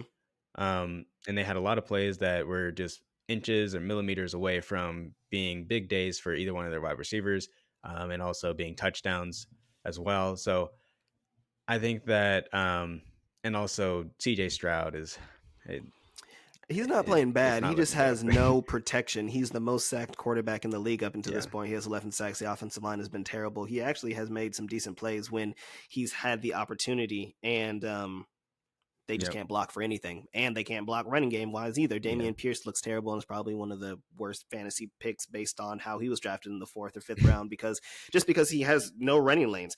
And yeah, when he has gotten time, I think that CJ Stroud has looked okay. But Mhm. I would probably choose that as well. Um, Yeah. I have him as an 11-point favorite. The line's currently sitting at 8. So I have it at 11. mhm. So we'll see. uh, I'm going back and forth because I have two games, and you were talking about the Broncos covering. I think that the Dolphins are going to beat them by more than a touchdown. Um, So that would Mhm. be my pick, but I'm more confident in the Bills Commanders pick. I'm more confident in the Bills beating the Commanders, which is something that a lot of people didn't expect. You're coming into this game. The Bills are 1-1 and the Commanders are 2-0. If you would have told me that to start the season, even though Mhm. it's only been 2 weeks, I would have put money on the opposite.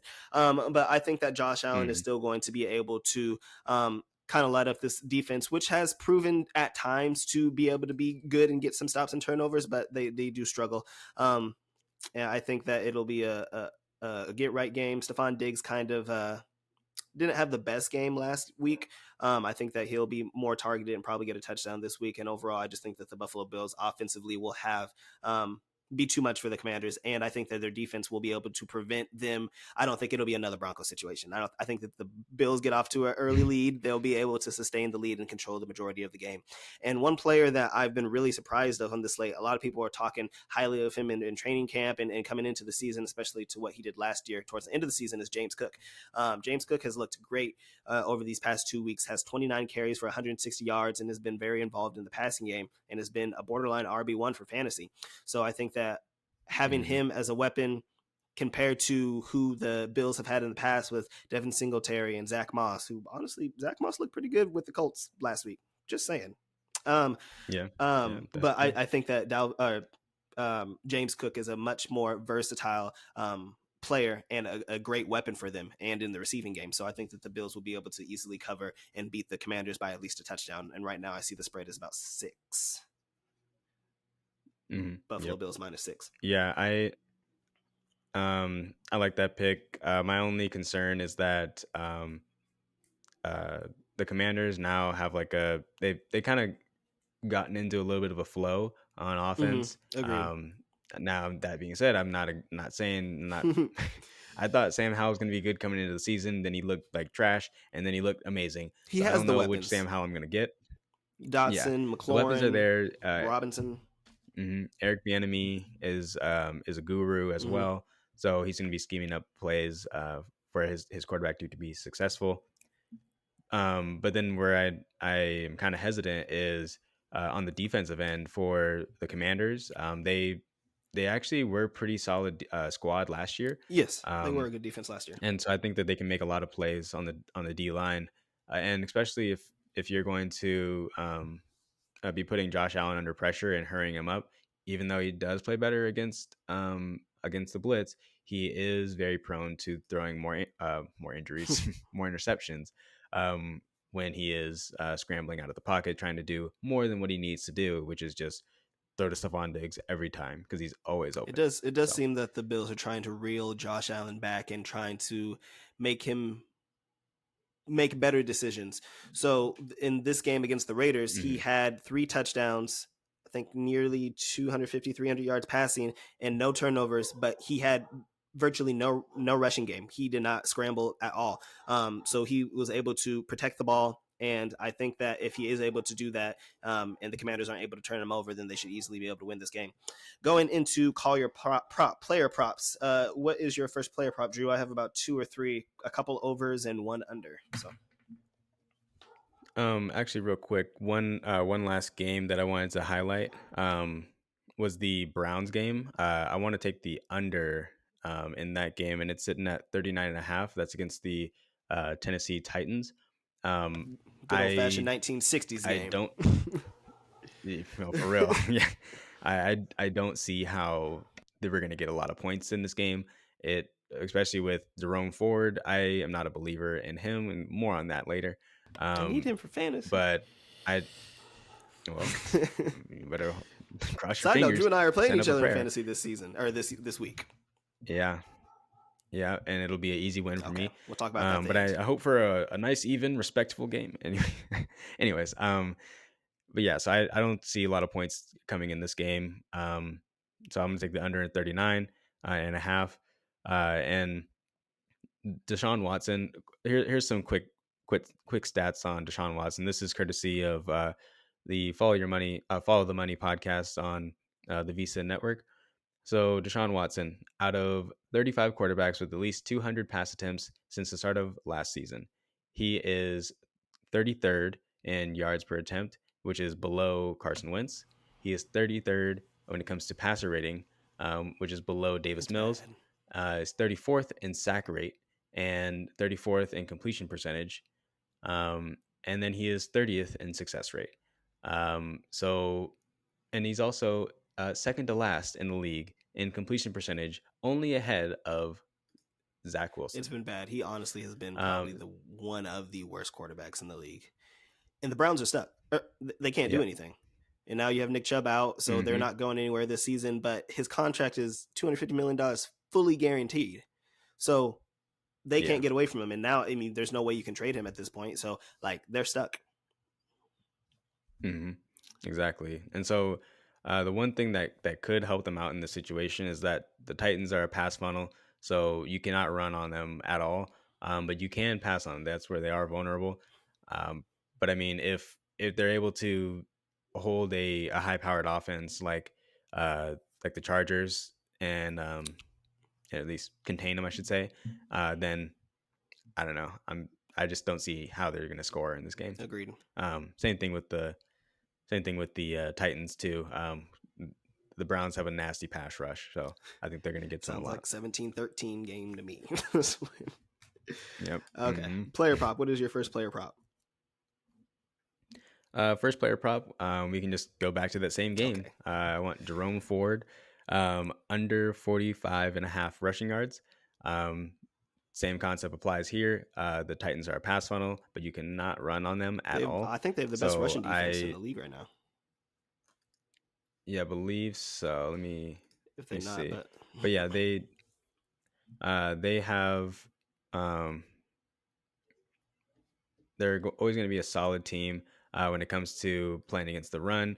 But then they're not going to but they are going to give up some against the pass. So I think that it's going to be more so a factor of um, they might just not even they'll try it a few times just to keep them off guard and stuff.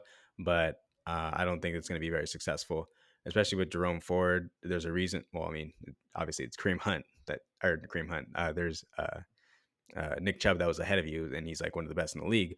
But at the same time, there's a reason why you're a backup, and I don't think that he's going to be all that valuable. At least not this week. Maybe in the weeks to come when he has some better matchups, but not this week. fair enough. So if we're going in that direction on the unders, my under is also going to be a running back. My under is going to be Alexander Madison, who the over under currently, last time I checked, was 55.5 yards, which I don't understand why it's still that high. Through the first two games, he has 19 carries for 62 yards. And the Chargers defense, while their passing defense isn't that great, they have been able to be pretty good on the run defense. They held Derrick Henry to 3.2 yards a carry and only gave up 70 yards rushing from the Dolphins, mainly because teams usually kind of air it out against them because it's going to be a high scoring game. So Alexander Madison, who a lot of people had high expectations for this year, replacing Dalvin Cook, and I thought was still going to be a solid running back, has not shown the ability to handle a full workload.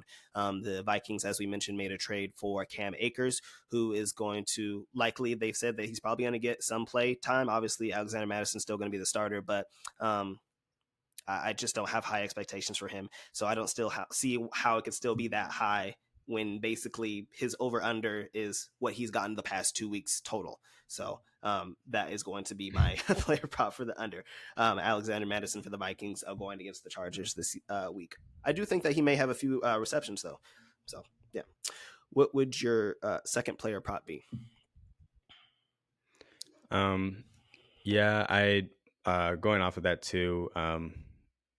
I, I don't think that Alexander Madison is going to be uh, getting all that many touches going forward either. And it hasn't worked in the past and hasn't worked now. I don't think they're going to continue going back to the well on something that's not working for them, especially when they're losing games too. So Breaking news, though. yeah. Side note, sorry to Um, interrupt you. Amon-Ra Brown came up, is expected mhm. to play this week. Okay. Yep. Go Alrighty. ahead. Um, one quick thing on those turf toe injuries. It's not something necessarily that should hold out players. It's more so one of those things that's more annoying than anything, because every time you walk or you run, it just feels like pain, and it's just one of the things that take time to heal. So, anyways, moving on. Um, Patrick Mahomes over 285 passing yards. Um, I mean, it's pretty easy handicap on this one. Like going against the Bears, I I'm Choose a call me challenge, Drew. Come disrespectful, on now. but I mean it's free money. Like Right. it's They might run the at ball least it though. should be. I They mean, they knock might on. they might have some breakout runs and then just end up That's running the fair. ball with Pacheco. I don't know, but that's the That's only thing fair. that I can see That's against fair. that. But yeah, that's free money right there. Yeah. I mean the Bears. They're currently 24th in the league. In coverage. When it comes to the pass rush, they're sitting down at around 31st. The only person that's only team that's ahead of them is the Texans. So and when you give Patrick Mahomes time to just sit back and pat the ball, no pun intended, um, but he is lethal. He'll just slice and dice. And now that Kelsey is also back and healthy as well, I think it's going to be a very beneficial thing, to have all of his receivers back at full strength. And I don't know, maybe it's an inflated line, but I just can't see it going under. Agreed. So I like as I mentioned, I feel like that's a easy as long as there's no breakout runs and they get off to an early lead and they just ended up ground and pounding the ball for the rest of the game. I think that it will be an easy hit. I have a similar one. Mine is going to be Kirk Cousins over 288.5 passing yards. Currently, we had Brock Purdy play last it's kind night. of high. Wait for it. We had Brock Purdy play last night, so currently Brock Purdy's number one since he's played 3 games compared to the rest of the league. But Kirk Cousins is only behind Tua Tagovailoa for passing yards with 700 passing yards. He's averaging 350 passing yards a game. Going against the Chargers, I feel it's going to be a similar game to what we've seen against the Dolphins in week 1. I feel like it's going to be a shootout game and Kirk Cousins is going to have to throw the ball. We've already talked about how their rushing game is terrible. So they're going to have to throw the ball. And I think that with the weapons that Kirk Cousins has, Justin Jefferson, who has looked great, I think he's averaging like 150 yards receiving a game right now. Jordan Addison, who we've already talked about, who we love as a rookie, and Hawkinson. I think that it's just going to be a lot of weapons for Kirk Cousins, and he's going to have to throw the ball in order to win this game. I think it is going to be a high-scoring game in this shootout for the Vikings. So that would be my last player prop. Actually, I have one more if you have one more as well, but that would be my last one. I wanted to get your thoughts on this take. So I had a friend, fan of the Mm-hmm. show as well. He said, "What do you think about the Vikings being last year's Detroit Lions, in the sense that they have a really bad defense and high-powered offense? So they're going to be playing a lot of high-scoring games, and then Kirk Cousins is going to be getting a lot of yards as well." I don't hate it. because the Vikings do have a high scoring offense, and the way that the Lions were able to make a lot of noise is because they basically went damn near undefeated. Or sorry. Hold on. Not the Lions. It's the Cowboys. I don't know why I said the Lions. Oh, I the mixed up my. Cowboys. Never mind.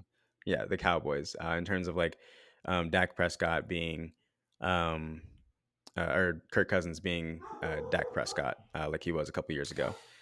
Uh, it's possible. I don't really.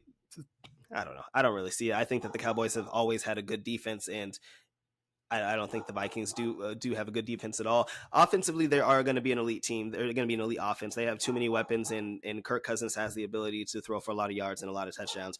But I don't see it. Their defense is putrid, which could go towards helping the numbers for Kirk Cousins and Justin Jefferson and Jordan Addison. But overall, I just don't see them making much noise. They do, if they are able to keep their head above water, this is kind of like a make or break a game, as we talked about, because if they are able to beat the Chargers, then they do go against the Vikings, but then they go against the Chiefs, the Bears, 49ers. So a lot of good, bad teams going up. So if they're able to keep their head above water, they do finish the season out pretty nicely. If they play the Lions twice at the end of the season, so if they are able to win those games, then they have to go against the Raiders and the Bears and the Broncos, all teams that I feel like they could beat. So Mhm. I think that it's possible, but I don't see it just because their defense has been so putrid. In a sense that you think that the Vikings are still going to be a great offense, or in a sense where you think that they could like make it a turnaround and still make some noise in the NFC? Maybe not make like a whole lot of noise, but like in terms of Kirk Cousins, like just slinging the ball around because they're gonna need to stay in the game, Yeah, he could lead and the as league in well as like, passing. It's possible. It's yeah. possible. If it's not Tua, Hmm. I think that Kirk Cousins honestly could possibly lead the league in passing just because of the amount. So it's like one of those things where it inflates your stats just because your defense is so bad. So it improves your passing yards and your touchdowns and things of that nature. But you're not a terrible, but you're a bad team. So you're not that great of a team. So Hmm. when it comes to like awards or rankings or anything like that, I don't see him like, shooting for like a dark horse MVP candidate or anything like that. But he could help, Justin Jefferson win his back Yeah, to back offensive player of the year, or, make Jordan Addison become a finalist for potential offensive rookie of the year if he's able to continue to be good. Um, but yeah, it's kind of weird though, too, because I had the Vikings as my last playoff team in the NFC. I had them squeaking in as a wild card for the last wild card spot, and that does not look like it's going to happen at that point. hmm. Um, you kind of have the NFC. Um, what is it? Uh, the NFC South. Sorry, the NFC South with the Saints Hmm. being 2-0, with the Bucks being 2-0, and with the Falcons being 2-0. So that's been really surprising. They're kind of like this year's NFC East at this point in time. So it's going to be very hard, especially if the Vikings lose this game to the Chargers and go 0-3, and then have to play the Chiefs the following week. In week 5, actually, it's going to be very hard for them. So I don't really see them making the playoffs at this point unless they somehow do win this game. So, Definitely. did you have any other player props? Yeah. So yeah, for so I have one more player prop, and then I think I'm gonna pull the trigger. Actually, no, I'm not. No, I'm not. I'm not gonna do it. I'm not gonna do it. I I'm not gonna do Trust, it. go with your gut, But Drew. I will take a prop. Yeah, I'm gonna go with the prop from that game. Actually, I'm gonna take Tua, and I'm gonna go over his passing yards prop as well. It's at 262.5. That Um, sounds kind of low. I like I it. know that sounds kind of low. Yeah, I like it because the I almost said the I know what the team name is, the Broncos. There we go. The Broncos have a bunch of injuries in the secondary, including Justin Simmons. Frank Clark's also hurt, did not practice today. And so I think that these are going to be some major keys in the cog. Cog, what? What is that phrase? Cogs in Something the, like that. yeah. Basically, it's going to mess up their team on defense, on the defensive end. It's not going to be good, especially when you have this high powered offense and all this speed running around you. Not only that, if you give up 299 yards to Sam Howell, Hey, like man. come on. There's been some surprise. There's Stop been it. some Don't I didn't want to hear surprises. it No, either. there's. I'm just saying there's been some surprises. Like I don't think many people thought that Mac Jones was gonna be like top 5 in passing yards at this point, but he has been. Yep. So Yep. So there. So I. So that's that one. So Tua Tagovailoa over 262 and a half passing yards.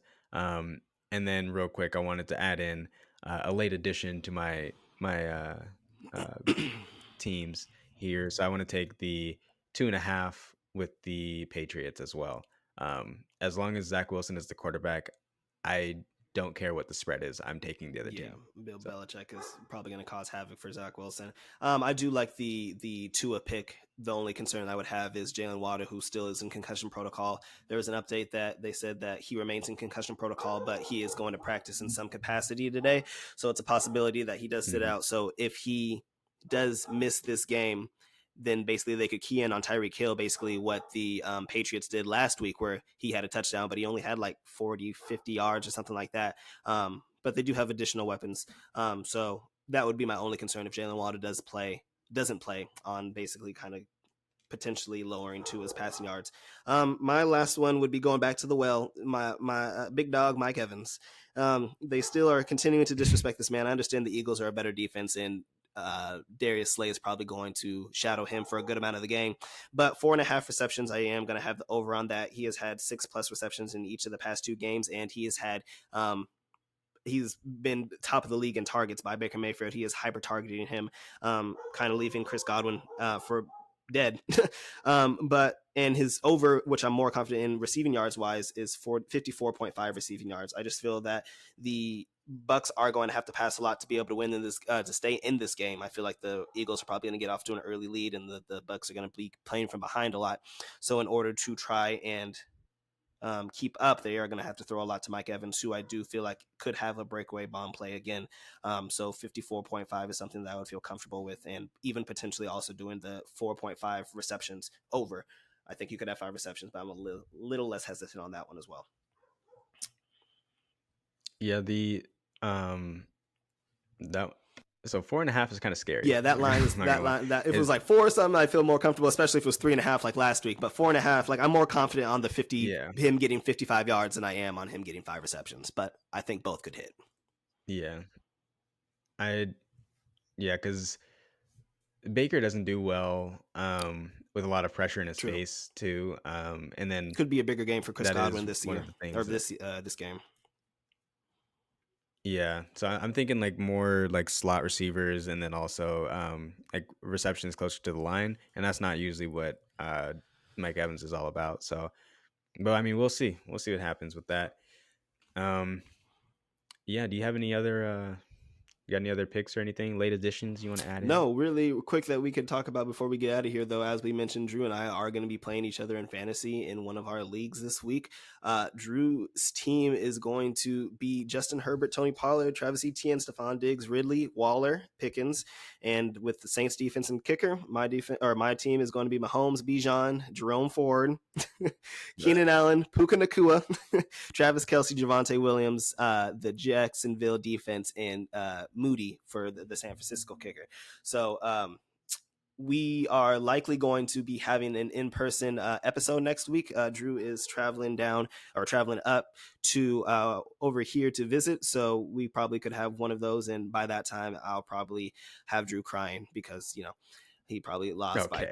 20 or 30 points, but it's okay. It's okay though. He'll be able Hmm. to sleep in the guest bedroom and sulk in his tears. But that's pretty much it. Yeah. So, anything else that you want to get into before we get out of here? No, I think that's everything. I really want to do it. I really want to take take the Broncos. Do not take that. We're not doing that. But We're not taking the Broncos. I, We're I not. don't They have condone to at this least show it behavior. one time before that they're capable of doing it before we can do that. So that no. Yeah,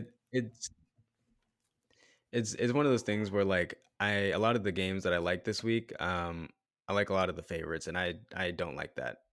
I'm looking at the model, and it's no, I don't like it, and so Because like I'm looking at the model, but the model's telling me, oh yeah, this dog will be good, this dog will be good, and then I think in my head, and I'm like, oh god. um, but you know what they say, trust the model. I'm not gonna do it this week, but I can't. Okay, I well, can't. maybe next week. Well, But if they win, then I rest of the you heard week, it here I'm first. calling it the rest of this week. Well, thank you Yep. for listening, everybody. This has been the Call Your Shot podcast with your hosts Drew Moore and Alex Harris. Make sure from people watching on YouTube to check in the bottom of the description for all of our links to our social medias, and you can find us wherever you can find your podcast. That is on Spotify. That is on podcast. Where else we got it? iHeartRadio, Wherever you can get your podcast. iHeartRadio, Apple Podcast, and like he said, wherever you can get your podcast, even on YouTube. Check us out on there as well. We'll see y'all next week.